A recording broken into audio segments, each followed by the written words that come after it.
আজ আমি 2023 সালে মুক্তিপ্রাপ্ত এই চাইনিজ ক্রাইম থ্রিলার মুভিটি নিয়ে হাজির হয়েছি, যা 5টি পুরস্কারের পাশাপাশি 11টি নমিনেশনও জিতে নিয়েছে। এই গল্পটি একজন গ্যাংস্টারের, যার জীবনের একটাই উদ্দেশ্য ছিল দেশের সর্বশ্রেষ্ঠ গ্যাংস্টার হওয়া, মোস্ট ওয়ান্টেড লিস্টে নাম্বার 1-এ থাকা। এই গল্পে যেমন রয়েছে দুর্দান্ত কিছু অ্যাকশন, তেমনই রয়েছে অসাধারণ টুইস্ট এবং এন্ডিং, যা তোমাদেরকে 1 সেকেন্ডের জন্য গল্প থেকে বের হতে দেবে না। তো এই অসাধারণ গল্পটি শোনাতেই হ্যালো ফ্রেন্ডস, ওয়েলকাম টু ওর গপ্প। গল্পের শুরুতেই হ্যাং নামের একজন গ্যাংস্টারের ফিউনারেল দেখানো হয়। প্রায় 800 ছোট বড় গ্যাংস্টার এসেছে তার শেষকৃত্যের জন্য। সিকিউরিটি দিতে সেখানে একটা ডিটেকটিভ টিমও এসেছে। হ্যাংয়ের লোকজন ইনভিটেশন চেক করে করে সবাইকে ভেতরে প্রবেশ করতে দিচ্ছিল। সেখানেই গোল্ডি নামের একজন লোক জানায় সে তাদের বস ব্ল্যাকের টিম থেকে এসেছে। তখনই সেখানে আরেকজন ব্যক্তি এসে বলে সেও বস ব্ল্যাকের টিমের হয়েই এসেছে। গোল্ডি এটা শুনতে পেয়ে তার সাথে কথা বলতে আসে, কারণ সে কখনোই বস ব্ল্যাকের টিমে তাকে দেখেনি। তখন সে ছেলেটিকে বলে কুইন কিড নামের একজন গ্যাংস্টার হ্যাংকে খুন করেছে। 2 মাস আগে ব্রাদার 9 8 মিলিয়ন বস হ্যাংয়ের ক্যাসিনোতে জিতেছিল, তবে বস হ্যাং সেই টাকাটা তাকে দেয়নি। তাই ব্রাদার 9 কুইন কিডকে তার টাকা কালেক্ট করতে পাঠায়, আর কুইন কিড সেখানে $8 মিলিয়ন কালেক্ট করে এবং বস হ্যাংকে একটা গ্রেনেড দিয়ে মার্ডার করে। এই লোকটি বেশ মজা নিয়েই তার গল্প শুনছিল। তখনই সেখানে আরও একজন high ranking gangster iron head আসে। সবাই তার নাম নিয়ে স্লোগান দিতে থাকে। এদিকে গোল্ডি ওই ব্যক্তিকে বলে চলো একসাথেই তাইপেইতেই যাওয়া যাক। সেই লোকটি বলে আমার একটা নাম রয়েছে, আমার নাম কুইলিন, তাই আমাকে কুইন কিড বলা বন্ধ করো। এই বলেই কুইলিন তার বন্দুক বের করে 800 লোকের সামনে আয়রন হেডকে অনেকগুলো গুলি করে। গোল্ডি এটা দেখে একদম হা করে তাকিয়ে থাকে, আর পাশে থাকা ডিটেকটিভ টিম গুলির আওয়াজ শুনতে পেয়েই এগিয়ে আসে। এই টিমেরই প্রধান ডিটেকটিভ ছিল চেন হুই। তাকে দেখেই কুইলিন মুচকি হাসে। চেন হুই সাথে সাথেই কুইলিনের পিছু নেয়। তারা সকলেই কুইলিনকে ধরতে তার পেছনে দৌড়তে থাকে। একটা সময় চেন হুই তাকে ধরেই ফেলে, তবে কুইলিন নিজেকে বাঁচাতে চেন হুইকেই আঘাত করে। তাদের দুজনের মধ্যেই দুর্দান্ত ফাইট চলে। কুইলিন আবারও পালাতে শুরু করে। চেন হুই এবারও তাকে ধরে ফেলে। তাদের দুজনের মধ্যে আবারও ফাইট হয়, আর কুইলিন তখন চেন হুইয়ের একটা চোখ নষ্ট করে দেয়। চেন তার গান বের করে এলোমেলো শ্যুট করতে থাকে, তবে কুইলিন চেন হুইকে শেষমেশ ফাঁকি দিয়ে পালাতে পারে। এরপর 4 বছর পেরিয়ে যায়। কুইলিন একটা বাড়িতে আত্মগোপন করে আছে। সেখানে আন্ডারওয়ার্ল্ডের একজন ডক্টর যার নাম চ্যাং, তিনি কুইলিনকে সাহায্য করছিলেন। চ্যাং কুইলিনকে ফোন করে জানায় তার গ্র্যান্ডমা অসুস্থ আছেন। কুইলিন এটা শুনতে পেরে বুঝতে পারে না সে কি করবে। তার পরিবার বলতে শুধুমাত্র তার গ্র্যান্ডমাই রয়েছে। চ্যাং ডাক্তারের কাছে আসলে ডাক্তার জানতে চায় পেশেন্টের সাথে তার কি সম্পর্ক। চ্যাং বলে আমি তার ডক্টর। হসপিটালের ডাক্তার বলে তাহলে আপনি কি জানতেন না ওনার ওভারিতে টিউমার রয়েছে, ওনার এখনই সার্জারি করতে হবে।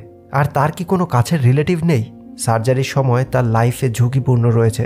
কুইলিন এই সব কিছু শুনতে পেয়ে মন খারাপ করছিল। তবে সার্জারি শেষ হওয়ার পর কুইলিন বুঝতে পারে তার গ্র্যান্ডমা আর এই পৃথিবীতে নেই। সে ফুপিয়ে ফুপিয়ে কান্না করতে থাকে। এই পৃথিবীতে বলতে গেলে তার আর কেউই রইল না। নিউজে দেখা যায় একটা ট্রাকের সাথে ক্যাশ ট্রান্সপোর্টের সংঘর্ষের কারণে সমস্ত টাকা রাস্তায় ছড়িয়ে পড়ে, আর সাধারণ মানুষ যে যতটা পারে সমস্ত টাকা কালেক্ট করে নিয়েছিল। এই কারণেই পুলিশ মিডিয়ার মাধ্যমে সেই টাকাগুলোকে যত তাড়াতাড়ি সম্ভব সবাইকে ফিরিয়ে দেওয়ার জন্য রিকোয়েস্ট করে। এদিকে চ্যাং কুইলিনকে তার গ্র্যান্ডমার টাকাগুলো ফিরিয়ে দিয়ে বলে তুমি যে টাকা তোমার গ্র্যান্ডমাকে পাঠাতে, তিনি সেগুলোকে ব্যবহার না করে তোমার জন্যই জমিয়ে রেখেছিলেন। কুইলিন ব্যাগ খুলে টাকার সাথে একটা ঘড়ি দেখতে পায়, যেটা গ্র্যান্ডমা তার জন্যই কিনেছিল। সে তার ওই গ্র্যান্ডমার দেওয়া ঘড়িটা নিজের হাতে পরে নেয়। সে বলে আমি 4 বছর আগে গ্র্যান্ডমাকে দেখেছিলাম, অর্থাৎ আয়রন হেডকে খুন করার জন্য তাকে 4 বছর ধরে লুকিয়ে থাকতে হচ্ছে, আর সেই জন্যই সে তার গ্র্যান্ডমার সাথে দেখা করতে পারেনি। চ্যাং জানতে চায় তুমি আর কতদিন এভাবে লুকিয়ে থাকবে? কুইলিন বলে আমি এতদিন গ্র্যান্ডমার কথা চিন্তা করেই লুকিয়েছিলাম। আমার অ্যারেস্টের খবর শুনলে গ্র্যান্ডমা কষ্ট পেত জন্যই আমি এতদিন লুকিয়েছিলাম, কিন্তু এখন আমার আর কোনো পিছুটান নেই। এখন আমি বড় কিছু করতে যাচ্ছি। চ্যাং বলে আমি জানি না তোমাকে এই সময় এই কথাটা বলা ঠিক হবে কিনা। তোমার রিপোর্ট এসেছে, নিজেকে মানসিকভাবে প্রস্তুত করো। তোমার স্টেজ 4 লাং ক্যান্সার হয়েছে। কুইলিন বলে সেটার কি কোনো ট্রিটমেন্ট নেই বা লাংস ট্রান্সফার করা কি সম্ভব নয়? চ্যাং বলে অনেক দেরি হয়ে গেছে, এখন আর কিছুই করা সম্ভব নয়। কুইলিন জানতে চায় সে আর কতদিন বাঁচবে। চ্যাং জানায় সর্বোচ্চ 6 মাস, আর অবস্থা বেশি খারাপ হলে হয়তো 3 মাস। যে কয়দিন সময় আছে ভালো কিছু করো, গর্বের সাথে মৃত্যুবরণ করো। তবে কুইলিন কোনো উত্তর না দিয়ে চুপচাপ সেখান থেকে চলে যায়। আর যাওয়ার সময় পুলিশ স্টেশন দেখে সে কিছু একটা ভাবতে থাকে। এদিকে ডিটেকটিভ চেন হুই ডক্টর চ্যাংয়ের কাছে আসে ইনভেস্টিগেট করতে। সে এসে চ্যাংয়ের কাছে জানতে চায় লাকি নার্সিংহোমের জ্ঞানী হুইকে সে চেনে কিনা, যে আজকে মারা গেছে। তার একজন নাতি রয়েছে যার নাম কুইলিন। চেন হুই কুইলিনের একটা ছবি দেখায়। চ্যাং ভালো করে ছবিটিকে দেখে বলে, আমি আজ প্রথম তাকে দেখলাম। তখন চেন হুই বলে, তার গ্র্যান্ডমার কন্ট্যাক্ট নাম্বারে আপনার নাম্বার ছিল, তার সাথে আপনার কি সম্পর্ক? চ্যাং বলে, আমি একজন ফার্মাসিস্ট, আমাকে প্রায়শই নার্সিংহোমে মেডিসিন ডেলিভারি করতে হয়, যে কারো কাছে আমার নাম্বার থাকতে পারে। চেন হুই তার কার্ড দিয়ে বলে, কখনো কুইলিনের খোঁজ পেলে আমার সাথে যোগাযোগ করবেন। এই বলে চেন হুই সেখান থেকে চলে যায়। রাতে বাড়িতে কুইলিন সম্রাট গাউনের পূজা করতে থাকে আর বলে, আমি তোমার ভক্ত আর আমি স্যারেন্ডার করতে চাইছি, আমাকে কোনো একটা সংকেত দাও, কি করতে হবে, আমাকে কি স্যারেন্ডার করতে হবে? তখনই সে একটা সংকেত পায় আর কুইলিন বুঝতে পারে তার কি করা উচিত। পরের দিন কুইলিন নিজেকে স্যারেন্ডার করতে পুলিশ স্টেশনে আসে, যেখানে অনেক সাধারণ মানুষ এসেছে সেই রাস্তা থেকে নেওয়া টাকাগুলোকে ফিরিয়ে দিতে।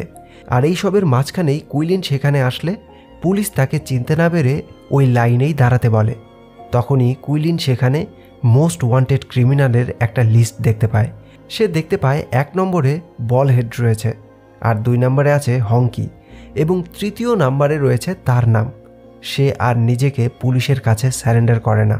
কুইলিন চ্যাংয়ের সাথে দেখা করে, জানতে চায় সে হংকিকে চেনে কি না, যে 20 বছর আগে অপারেশন ফক্স অপারেট করতে গিয়ে অনেকবার গুলি খেয়েছিল। তুমি তাকে হয়তো সাহায্য করেছিলে, সে কোথায় আছে? আমার তার সাথে কথা বলা দরকার। চ্যাং রেগে গিয়ে বলে, তুমি আমার সামনে এখনও দাঁড়িয়ে আছো, সেটা কেবলই আমার জন্য, আমি চাইলেই তোমাকে এখনই হাজতে ঢোকাতে পারি। চ্যাং এই বলে সেখান থেকে চলে যায়। তবে কুইলিন এরপর গোল্ডির সাথে দেখা করে। গোল্ডি এখন একটা রেস্টুরেন্টে জব করে। সে কুইলিনের ক্যান্সারের কথা শুনে বলে, এখানে অনেক ভালো ডক্টর আছে, আমি তোমাকে সেখানে নিয়ে যাব। তবে কুইলিন বলে, আমি মৃত্যুকে ভয় পাই না, আমি চাই না আমার মৃত্যুর পর সবাই আমাকে ভুলে যাক। কুইলিন তখন গোল্ডির সাহায্যে চ্যাংয়ের ছেলেকে কিডন্যাপ করে আর এরপর চ্যাংয়ের সাথে দেখা করে। চ্যাং বলে, তুমি আমার ছেলেকে কোথায় রেখেছ? কুইলিন বলে, আমি সেদিন তোমার কথা মতো পুলিশ স্টেশনে স্যারেন্ডার করতে গিয়েছিলাম, কিন্তু সেখানে গিয়ে আমি রিয়েলাইজ করলাম আমার তো কোনো মূল্যই নেই, আমি মোস্ট ওয়ান্টেড ক্রিমিনাল লিস্টে 3rd নম্বরে রয়েছি, আমি তো স্যারেন্ডার করার জন্য যোগ্যই নই। মানুষ শুধুমাত্র সর্বশ্রেষ্ঠ যে আছে তার কথাই মনে রাখে, আমাকে কেউ মনে রাখবে না, তাই আমাকে শ্রেষ্ঠ হতে হবে। আমি একজন মৃত্যুর যাত্রী, আমাকে শেষবারের মতো সাহায্য করো, আমাকে বলো হংকি কোথায় আছে। চ্যাং বলে, 20 বছর আগে আমি হংকিকে দেখেছিলাম, সে অনেকগুলো গুলি খেয়ে আমার কাছে এসেছিল, আমার কাছে অপারেশন করার মতো কোনো সরঞ্জাম ছিল না, এই জন্যই আমি তাকে শুধুমাত্র কিছু মেডিসিন দিয়ে ট্রিটমেন্ট করি। একটা গুলি এখনও তার মাথায় লেগে আছে, তার প্রতিদিনই মাথা ব্যথা হয়, আর এই জন্যই আমি তাকে পেন কিলার দেই। সোসাই নামের একজন মেয়ে তার জন্য মেডিসিন নিয়ে আসে। কুইলিন বলে, আর বোলহেডের ব্যাপারে কি জানো? চ্যাং একটা লেটার দিয়ে বলে, অনেক বছর আগে সে তার মাকে এই চিঠিটা পাঠিয়েছিল, আর তার মা ওই চিঠির উত্তরেই একটা লেটার পাঠিয়েছিল যেটা আমার কাছে রয়ে গেছে। কুইলিন চ্যাংকে তার ছেলের একটা ছবি দেখিয়ে বলে সে ভালো আছে, আর তাকে সাহায্য করার জন্যই রাতে কুইলিন চ্যাংয়ের ছেলেকে তার কাছে ফিরিয়ে দেয়। এরপরেই কুইলিন সোসাইয়ের সব খবর নিয়ে তাকে ফলো করে। সে হংকির অ্যাপার্টমেন্টের সামনের বিল্ডিংয়ের রুম ভাড়া নেয়। তার রুমের জানালা থেকে সে সোসাইকে লক্ষ্য করে। কুইলিন দেখতে পায় হংকি তার কিছু সঙ্গ নিয়ে অ্যাপার্টমেন্টে এসেছে। সে সবার সামনেই সোসাইকে হ্যারাস করছিল, আর সোসাই এতে বাধা দেয়। এতে একটি ছেলে সেটা দেখে হাসতে থাকে। হংকি রেগে গিয়ে বলে, তুমি হাসছিলে কেন? ছেলেটি চুপ করে থাকে। তখন হংকি বলে, তুমি কিছু বলতে পারছো না, তার মানে তোমার মনের মধ্যে নোংরা চিন্তা এসেছিল। ছেলেটি ভীষণ ভয় পেয়ে যায়, আর হংকি মাথায় এক এক করে 6টি বোতল ছুঁড়ে মারে। আরও মারতে চাইলে সোসাই এসে বাধা দেয়, তাকে বলে এটাই যথেষ্ট, সে সব বুঝে গেছে। রাতে হংকি সোসাইয়ের কাছে আসে তার ফিজিক্যাল নিড পূরণ করতে, তবে মেয়েটি এতে বাধা দিলে হংকি তাকে চর মেরে নিজের শখ পূরণ করে। কুইলিন তার রুম থেকে এই সব কিছুই লক্ষ্য করছিল। অন্যদিকে ডিটেকটিভ চেন হুই চ্যাংয়ের কল রেকর্ড বের করে জানতে পারে সে একটা হেয়ার স্যালনে কল করেছিল, আর ওই স্যালুনটি সোসাইয়ের নামেই ছিল। এদিকে পরের দিন সকালে কুইলিন সোসাইয়ের সেলুনে আসে হেয়ার কাট নিতে। তখনই সেখানে হংকি তার সঙ্গভঙ্গ নিয়ে আসে। সে সোসাইকে তার রুমে যেতে বলে। এরপর সে নিজেই খুরটা হাতে নিয়ে কুইলিনকে বলে, তুমি গতকাল সারা রাত আমাকে নজরদারি করেছিলে। তুমি কি এখানে সোসাইয়ের জন্য এসেছো? তুমি তার কে হও? এই বলে হংকি কুইলিনের চোখের ভ্রু রেজার দিয়ে কেটে দেয়। তখনই কুইলিন তার বন্দুকটা পকেট থেকে বের করে, তবে সোসাই সেটা দেখতে পায়। তাই সে এসে হংকিকে হোটেলে যেতে বলে আর কুইলিনকে এখানে আর আসতে না করে দেয়। কিন্তু কুইলিন তবুও তাকে ফলো করতে থাকে। এদিকে হংকি সোসাইয়ের কাছে জানতে চায় সে ছেলেটিকে চেনে কি না। সোসাই না করে দেয়। হংকি বলে, আমরা কিছুদিনের জন্য পালিয়ে থাকব, আর তোমাকে তো বলেইছিলাম এক জায়গায় বেশি দিন থাকা উচিত নয়, তাহলে পুলিশ আমাকে চিনে ফেলবে। আর রাতে হংকি আবারও সোসাইকে করার চেষ্টা করে। তখনই হোটেলে কুইলিন এসে হংকিকে মারতে শুরু করে। তাদের দুজনের মধ্যেই শুরু হয় হাতাহাতি। ডিটেকটিভ চেন হুই সেখানে আসে সেলুনের ওপর ইনভেস্টিগেশন করতে। তখনই হংকি এবং কুইলিনকে দৌড়তে দেখে তাদের পিছু নেয়। চেন হুই পেছন থেকে কুইলিনকে ঝাপটে ধরে, এতে হংকি পালিয়ে যায়। তখন কুইলিন আর চেন হুইয়ের মধ্যে আবারও ফাইট হয়। 4 বছর আগে কুইলিন চেন হুইয়ের একটা চোখ নষ্ট করে দিয়েছিল। সেটার প্রতিশোধ নিতেই সে হংকিকে না ধরে কুইলিনকে তার কাজে বাধা দিচ্ছিল। কুইলিন এবারও চেনকে মেরে তার থেকে পালাতে পারে, আর এরপর সে হংকির পিছু নেয়। এক পর্যায়ে হংকি আড়াল থেকে কুইলিনকে অ্যাটাক করে। সে কুইলিনের পায়ে গলায় আঘাত করে, কিন্তু সে তার সাথে পেরে উঠছিল না। শেষমেশ হংকি জানতে চায় সে কেন তাকে মারতে চায়, তার সাথে কি এমন শত্রুতা রয়েছে তার। তবে কুইলিন তাকে কোনো কিছু না জানিয়ে তাকে ব্রেন ব্যবহার করতে বলে, আর এরপরই তাকে শ্যুট করে মেরে ফেলে। কুইলিন এরপর হোটেলে এসে সোসাইকে জিজ্ঞেস করে সে এখানে থাকবে নাকি তার সাথে যাবে। সোসাই তার সাথে যেতে রাজি হয়। আসার সময় কুইলিন হংকির বাকি লোকেদেরকেও মেরে আসে। তারা দুজনে গাড়ি চালিয়ে সোজা চলে আসে সমুদ্র পাড়ে। কুইলিন বলে, যদি পুলিশ তোমার কাছে আসে তাহলে বলবে আমি হংকিকে খুন করেছি। আমি চাই সবাই জানুক আমি হংকিকে খুন করেছি। আমার নাম কুইলিন। কুইলিন এরপর জানতে চায় তার আর কোনো ফ্যামিলি আছে কিনা। সোসাই বলে, হংকি তো আমার একমাত্র পরিবার ছিল। কুইলিন বলে, তুমি কি তাকে বিয়ে করেছিলে? সোসাই জানায়, আমার মা তাকে বিয়ে করেছিল। সে আমার সৎ বাবা। সে আমার মাকে অন্য আরেকজন লোকের হাত থেকে বাঁচিয়েছিল, আর আমার মা হংকির হয়েই একটা ড্রাগ কেসে জেলে রয়েছে, আর হংকি তখন থেকেই আমাকে তার কাছে রেখেছে। কুইলিন তার গাড়িটা সোসাইকে দিয়ে বলে, তুমি এখন মুক্ত, নিজের যত্ন নেবে। এই বলে সে চলে যায়। সে নিউজে দেখতে পায় পুলিশ ইনভেস্টিগেট করে জানতে পেরেছে হংকিকে কুইলিন খুন করেছে। এই খবরটা শুনে সে দারুণ খুশি হয়। এরপর কুইলিন বলহেডের মায়ের চিঠিটা নিয়ে একটা জায়গায় আসে। জানতে পারে বলহেডের মা 3 বছর আগে মারা গেছে। মহিলাটি বলহেডের মায়ের কিছু জিনিস তাকে দিয়ে দেয়। কুইলিন সেখানে নিউ স্পিরিচুয়াল সোসাইটি নামের একটা অ্যাড্রেস দেখতে পায়। এরপর সে বলহেডের মায়ের চিঠিটা খুলে দেখে সেখানে লেখা রয়েছে, একটা ভুল অনুশোচনার দিকে নিয়ে যেতে পারে, তাই তুমি লোভ, রাগ এবং বিভ্রম সমস্ত কিছু পরিত্যাগ করে একজন নতুন মানুষ হও। কুইলিন ওই স্পিরিচুয়াল সোসাইটির অ্যাড্রেসে পৌঁছে দেখতে পায় এটি একটি ধর্মীয় আশ্রম। কুইলিন সেই আশ্রমে গিয়ে খাবার খেয়ে আশ্রমের গুরুর স্পিরিচুয়াল কথাবার্তা শুনতে থাকে। ওই গুরু বলছিলেন জীবনে কোনো কিছু না থাকা ভুল কিছু নয়, পৃথিবীতে উদ্দেশ্যহীন হয়ে বাঁচতে পারাটা অনেক কিছু। তখন তিনি বলেন, লোভ, রাগ এবং বিভ্রম এই সব কিছুই আমাদের অশান্তিতে রাখে। সেখানে একজন মেয়ে গিটার দিয়ে গান করে প্রার্থনা শুরু করে, আর তখনই কুইলিন সেখানে কালো রঙের বমি করতে শুরু করে দেয়। তারা আশ্রমের একটা ক্লিনিকে কুইলিনের চিকিৎসা করায়। তখন জানতে পারে কুইলিনের লাং ক্যান্সার হয়েছে। কুইলিন জ্ঞান ফিরে আসলে গুরুজি বলে, তোমার ভেতর অপবিত্র কিছু আছে, কিন্তু চিন্তা করো না, সব ঠিক হয়ে যাবে। কুইলিন আবার স্পিরিচুয়াল কথাবার্তা শুনতে আসে। সেখানে সিঙ্গার মেয়েটি বলে তিনি একসময় ক্যান্সার পেশেন্ট ছিলেন, কিন্তু গুরুজির কথা মতো জীবনযাপন করায় আমি এখানে আরোগ্য লাভ করেছি। কোনো মেডিসিন ছাড়া, কোনো ট্রিটমেন্ট ছাড়াই আমি এখন সম্পূর্ণ সুস্থ আছি। কুইলিন এই সব কিছু শুনতে পেয়ে নিজেকে প্রশ্ন করে তার কোন রাস্তাটি বেছে নেওয়া উচিত। কুইলিন গুরুজির সাথে দেখা করলে গুরুজি জানায় এখনও তোমার বাঁচার সম্ভাবনা রয়েছে। তিনি কুইলিনকে একটা বই গিফট করে জানতে চান সে এখানে কেন এসেছিল। কুইলিন বলে, আমি এখানে বল হেডকে খুঁজতে এসেছিলাম, যার প্রকৃত নাম লিন লো। গুরুজি বলে, তার মানে তুমি পুলিশ? কুইলিন বলে, আমি পুলিশ নই। তখন গুরুজি বলে, তাহলে একজন গ্যাংস্টার নিশ্চয়ই। কুইলিন বলে, আমি তাকে একটা কিছু দিতে এসেছিলাম। গুরুজি তখনই একটা কবর দেখিয়ে বলে, তুমি যাকে খুঁজছ সে অনেক বছর আগেই মারা গেছে। আমি এই আইল্যান্ডের একজন ডক্টর ছিলাম।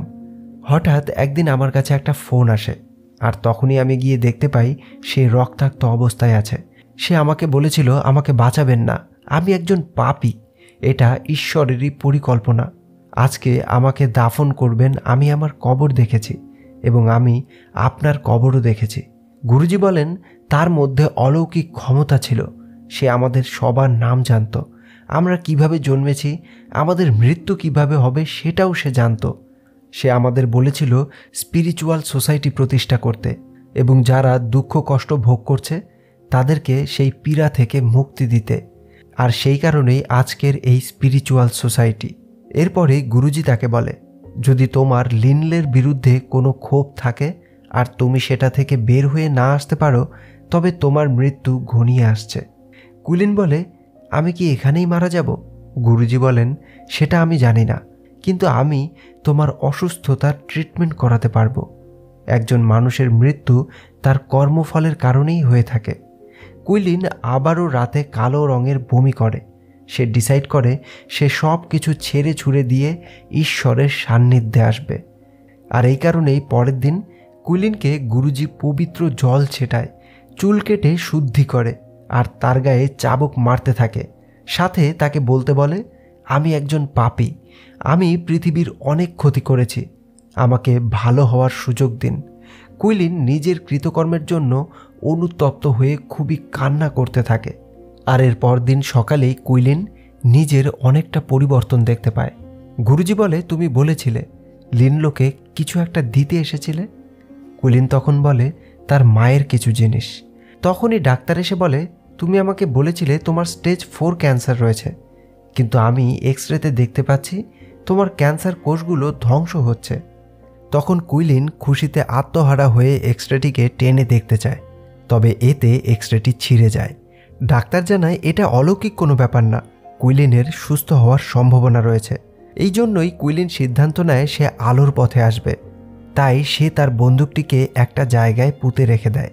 কুইলিন এরপর লিনলোয়ের মায়ের জিনিসগুলো আর তার সমস্ত টাকা একটা বক্সে করে গুরুজিকে দেয়। তারা কুইলিনকে তার গ্র্যান্ডমার ঘড়িটাও বাক্সতে রাখতে বলেন। কুইলিন বলে, এটা আমার গ্র্যান্ডমার শেষ স্মৃতি। গুরুজি তখন বলে, যদি এখনও তুমি প্রস্তুত না থাকো তাহলে বক্স থেকে তোমার সমস্ত টাকা নিয়ে যেতে পারো। তবে কুইলিন সম্পূর্ণ মানসিকভাবে প্রস্তুত হয়েছে যে সে আলোর পথে আসবে, ধর্মের পথে আসবে। তাই গুরুজির কথা মতো তার ঘড়ি, টাকা পয়সা সমস্ত কিছুই ওই বক্সে রেখে দেয়। গুরুজি তাকে সেই বাক্সটি আগুনে দিয়ে দিতে বলেন, আর এরপর ওই টাকা ভর্তি বাক্সটি আগুনে পুড়িয়ে ফেলা হয়। আশ্রমে কুইলিন সেবা দিতে শুরু করে। সে আশ্রমের সমস্ত কাজকর্ম করতে শুরু করে, স্পিরিচুয়াল হওয়ার চেষ্টা করে। আর এই আশ্রমেই একদিন একটা ছোট বাচ্চা তার মায়ের সাথে আসে। কুইলিন বাচ্চাটির খাবার নিয়ে গিয়ে তাকে দিয়ে আসে। কিছুক্ষণ পর গুরুজি আবার তার সেই স্পিরিচুয়াল বক্তৃতা শুরু করে। তখনই বাচ্চাটি সবার সামনেই কালো বমি করে, যেমনটা কুইলিন করেছিল। কুইলিন বাচ্চাটিকে কাঁধে করে হাসপাতালে নিয়ে আসে। হসপিটালে আশ্রমের কিছু লোক নিজেদের মধ্যে কথা বলছিল। তারা বলছিল বাচ্চাটির খাবারের মধ্যে অনেক বেশি মেডিসিন হয়ে গেছে, বাচ্চারা এত বড় ডোজ নিতে পারে না। তখনই সেখানে কুইলিন আসলে একজন কুইলিনকে থাপ্পড় মেরে বলে, গুরুজির কাজে তোমাকে কে ইন্টারফেয়ার করতে বলেছে? বাচ্চাটির যদি কিছু হয়ে যায় তাহলে তুমি দায়ী থাকবে। কুইলিন তখন বের হয়ে দেখতে পায় তার এক্স-রেটা যেটা ছিঁড়ে গিয়েছিল, ডাক্তার বাচ্চাটির মাকে সেটা দেখাচ্ছে। গুরুজি তখন বলে, তোমার ছেলে কালো বমি করেছিল, তার শরীরের ভেতরে অশুভ কিছু আছে, আর আমি তার দেখাশোনা করব। মহিলাটি অঝরে কান্না করে গুরুজিকে বলেন, আমার ছেলেকে ভালো করে দিন। কুইলিনের এই সব কিছুই স্বাভাবিক মনে হয় না। সে রাতে গুরুজির রুমে আসে, সেখানে একটা সিক্রেট দরজা দেখে। অন্যদিকে গুরুজি বাচ্চাটিকে ইঞ্জেকশন দিয়ে ডাক্তারকে বলে, তাকে মরতে দিও না, আবার সুস্থও করে তুলো না, আমি তাকে সারা জীবন এভাবেই রাখতে চাই। কুইলিন গুরুজির সিক্রেট রুমে এসে দেখতে পায় গুরুজি সবার সামনে সাদামাটা হয়ে থাকলেও ভিতরে রয়েছে বিলাসবহুল জীবনযাপন। গুরুজি লিনলোয়ের মায়ের জিনিসগুলো তার কাছে রেখে দিয়েছে। সেই বাচ্চার মাকেও সমস্ত টাকা, ডেবিট কার্ড, ওয়ালেট, এমনকি তার বিয়ের আংটিটাও বাক্সে রাখতে বলা হয়। মহিলাটি বলে এটি তার বিয়ের একমাত্র সম্বল। তবে গুরুজি বলে, তুমি এসব তোমার ছেলের জন্য করছো। এখন নিজেকে শুদ্ধ না করলে পরবর্তীতে তোমার ছেলে তার কর্মফল ভুগবে। যেভাবে তুমি তোমার স্বামীকে হারিয়েছ, তোমার ছেলেকেও হারাবে। মহিলাটি এই কথা শুনেই তার সব কিছু সেই বাক্সে রেখে আগুনের মধ্যে দিয়ে দেয়। তবে ওই বাক্সটি আগুনের মধ্যে দিয়ে দিলেও সেটা একটা সরু পথ দিয়ে সোজা এসে পৌঁছায় গুরুজির রুমে। কুইলিন গুরুজির রুমে থাকায় সে এই বিষয়টা লক্ষ্য করে। ওই বাক্সটা খুলে দেখে সেখানে বাচ্চা ছেলেটির সাথে তার মায়ের একটা ছবি রয়েছে। কুইলিন সব কিছু পরিষ্কারভাবে বুঝতে পারে। সে বুঝতে পারে গুরুজি সবাইকে সাধু সেজে ধোঁকা দিচ্ছে। কুইলিন তখন তার বাক্সটা খুঁজতে থাকে। সে দেখতে পায় বাক্সটিতে শুধু তার গ্র্যান্ডমার ঘড়িটাই রয়েছে। সব টাকা গুরুজি নিজে রেখে দিয়েছেন। পরের দিন একইভাবে গুরুজি মহিলাটিকে শুদ্ধিকরণ করছিল। তখন সেখানে কুইলিন মহিলার আংটি ফিরিয়ে দিয়ে বলে, তারা আপনাকে সাহায্য করবে না, তাড়াতাড়ি এখান থেকে পালিয়ে যান। গুরুজির লোকেরা কুইলিনকে ঘিরে ফেলে। গুরুজি মহিলাটিকে ম্যানিপুলেট করে আর তাকে একটা ছুরি ধরিয়ে দিয়েই বলে, কুইলিনই হলো তার শুদ্ধ হওয়ার পথের কাঁটা, তাই কুইলিনকে মেরেই তাকে সুস্থ হতে হবে। মহিলাটি কিচ্ছু বুঝতে পারছে না তার কি করতে হবে। আর কুইলিন বারবার মহিলাটিকে বোঝানোর চেষ্টা করতে থাকে যে এই সব কিছুই ঢং, এই সব কিছুই লোক দেখানো। আসলে এরা কোনো স্পিরিচুয়াল গুরু নয়, এরা লোকেদেরকে এইভাবেই ঠকাচ্ছে। মহিলাটি এই সমস্ত কিছু দেখে নিজেই গলা কেটে সুইসাইড করে নেয়। আর তখনই গুরুজির লোকেরা কুইলিনকে ছুরি দিয়ে আঘাত করে মহিলাটির সাথেই জীবিত কফিনের মধ্যে ঢুকিয়ে দেয়। এরপর আশ্রম থেকে কিছুটা দূরে তাকে জীবিত অবস্থাতেই কবর দিয়ে দেয়। এদিকে আশ্রমের সবাই আবার মনের সুখে গান করতে থাকে। কুইলিন পরের দিন কোনোভাবে কফিন থেকে বের হতে পারে। সে বলহেডের কবর খুঁড়ে কফিনের ভেতরে বলহেড এবং তার মায়ের একটা ছবি দেখে। সেটা দেখেই সে হাসতে শুরু করে। সে বুঝতে পারে বলহেড মারা যায়নি, আসলে গুরুজি সেজে সে এখানে পুলিশের কাছ থেকে লুকিয়ে আছে। আর সাথে সে এত বড় একটা ব্যবসা তৈরি করেছে। রাতে দেখা যায় ওই সিঙ্গার মেয়েটি গুরুজির সিক্রেট রুমের মধ্যে রয়েছে। সে গুরুজিকে বলে সে প্রেগনেন্ট। গুরুজি এটা শুনে খুশি হয়। এই মেয়েটি আসলে দিনের বেলা সবার সামনে গুরুজির শিষ্য হয়ে থাকলেও সে আসলে তার ওয়াইফ। সে গুরুজির কথা মতো সবাইকে বলেছিল তার ক্যান্সার হয়েছে এবং সে গুরুজির সান্নিধ্যে এসেই ক্যান্সার থেকে নিরাময় হয়েছে। তবে আসলে তার কোনো দিনই ক্যান্সার ছিল না। তারা দুজনে মিলেই সাধারণ মানুষকে এভাবেই বোকা বানাচ্ছিল। কুইলিন তার মাটিতে পুঁতে রাখা বন্দুকটা আবারও বের করে নেয় আর সেই বন্দুক নিয়েই সে সোজা ঢুকে যায় আশ্রমে। গুরুজিকে গুলি করার চেষ্টা করে, তবে তার বন্দুকটি জ্যাম হওয়ায় সে গুলি করতে পারে না। এরপর টেনে টুনে বন্দুকটিকে ঠিক করে সে গুরুজির কাঁধে তাকে গুলি করে আর বলে, লিনলো, তোমাকে সবাই বলহেড নামে চেনে, তুমি 6 জন পুলিশকে মেরেছ। তবে গুরুজি বলে, প্রাকৃতিক দুর্যোগ, ভূমিকম্প, এসব কিছুতে অনেক নিরীহ মানুষই মারা যায়, সেই জন্য তুমি কি পৃথিবী, স্বর্গ এই সব কিছুকে ঘৃণা করবে? কুইলিন হেসে বলে, তুমি আসলেই মৃত্যুর যোগ্য। আমি তোমাকে 9 বার শ্যুট করব। তার থেকে যদি গুলি না বের হয় তাহলে আমি চলে যাব, আর যদি গুলি বের হয় তাহলে বুঝে নেবে এটা ঈশ্বরের ইচ্ছা। ঈশ্বর তোমাকে নিরীহ মানুষের জীবন নিয়ে খেলার জন্য শাস্তি দিয়েছে। প্রথম, দ্বিতীয় কোনোটি না লাগলেও তৃতীয় নাম্বার গুলিটি গিয়ে গুরুজির মাথায় লাগে আর সে সেখানেই মারা যায়। কুইলিন এরপর সেখান থেকে বেরিয়ে যেতে থাকে। তবে তখনই শুনতে পায় গুরুজি মারা গেলেও সেই সিঙ্গার মেয়েটি তার সেই গান চালিয়েই যাচ্ছে। অর্থাৎ গুরুজিকে মেরে ফেললেও তারা তাদের এই ধর্ম ব্যবসা চালিয়েই যাবে। আর এই কারণেই কুইলিন আবারও সেখানে আসে আর বলে, আমি 1 মিনিট সময় দিচ্ছি, যারা চলে যাওয়ার চলে যেতে পারো, আর যারা থাকবে তাদের পরিণতি এই ভণ্ডের মতোই হবে। তখন অনেকেই পালাতে থাকে, তবে সিঙ্গার মেয়েটি সহ কিছু লোক সেখানে থেকে যায়, আর কুইলিন এক এক করে সব বাইকে গুলি করতে থাকে। এত লোককে মারার জন্য তার মনে বিন্দুমাত্র শোক নেই, কারণ সে ভেবেই নিয়েছে এই লোকগুলো মৃত্যুরই উপযোগ্য, কারণ তারা চোখের সামনেও সত্যিটা দেখতে পেয়েও সত্যিটাকে স্বীকার করতে পারছে না। আর এই জন্যই সে সেখানে উপস্থিত থাকা মহিলা পুরুষ নির্বিশেষে সব বাইককে গুলি করে মারতে থাকে। তবে এই সব কিছুর পরেও সেই সিঙ্গার মেয়েটি তার গান থামায় না। সব শেষে কুইলিন সেই সিঙ্গার মেয়েটিকেও মেরে ফেলে। এরপর সে সেখান থেকে চলে আসে। কুইলিন একটা মেয়ের ফোন থেকে চেনহুইকে কল করে স্যারেন্ডার করার কথা জানায়। চেনহুই তার ফোর্স নিয়ে কুইলিনকে অ্যারেস্ট করে। কুইলিন সেখানে থাকা সাংবাদিকদের বলে, আমি কুইলিন। নিউজে সোসাই দেখতে পায় কুইলিন হংকি এবং বলহেডকে মারার পর স্যারেন্ডার করেছে। সেই এখন এই দেশের নাম্বার 1 ক্রিমিনাল, নাম্বার 1 গ্যাংস্টার। কিছুদিন পর কুইলিনের সাথে ডাক্তার চ্যাং দেখা করতে আসে। তিনি বলেন, সব নিউজ চ্যানেলে তোমারই খবর চলছে, তুমি হয়তো অনেক খুশি হয়েছো, তাই না? কুইলিন বলে, আমি এখানে আসার পর আমার চেক আপ করিয়েছিলাম। ডাক্তার বলেছে আমার কখনোই ক্যান্সার ছিল না। আমি ভাবছিলাম আমার সাথে কি অলৌকিক কিছু ঘটেছে, লিনলো কি আসলেই আমাকে সুস্থ করে দিয়েছে।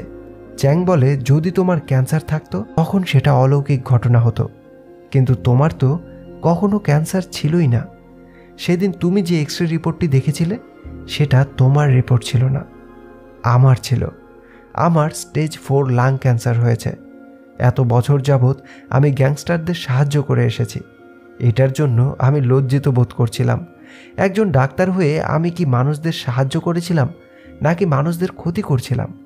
তাই মরে যাওয়ার আগে আমি কিছু ভালো কাজ করতে চেয়েছিলাম, কিন্তু আমি কখনোই ভাবিনি সেটা এত বড় পরিসরে হবে। আমি একটা পদক্ষেপ নিয়ে 3টে কাজ সম্পন্ন করেছি। আমি শুধু চেয়েছিলাম তোমার লাং ক্যান্সারের কথা শুনে তুমি সারেন্ডার করো, অন্তত পৃথিবী থেকে একজন ক্রিমিনাল কমে যেত। তবে আমার সেই কথায় যে এই দেশের টপ 3টে ক্রিমিনাল কমে যাবে সেটা ভাবতে পারিনি। কুইলিন বলে, তবে আমি সেটা করতে পেরে অনেক আনন্দিত। চেনহুই সোসাইয়ের সাথে দেখা করে তাকে জেলখানায় নিয়ে আসে। সোসাই আর কুইলিনের দেখা হয়।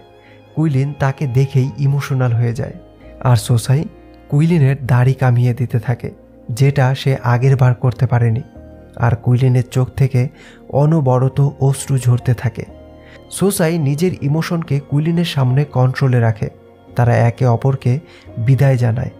এটাই তাদের শেষ দেখা হতে যাচ্ছে, কারণ কুইলিনের আজ রাতেই ফাঁসি হতে যাচ্ছে।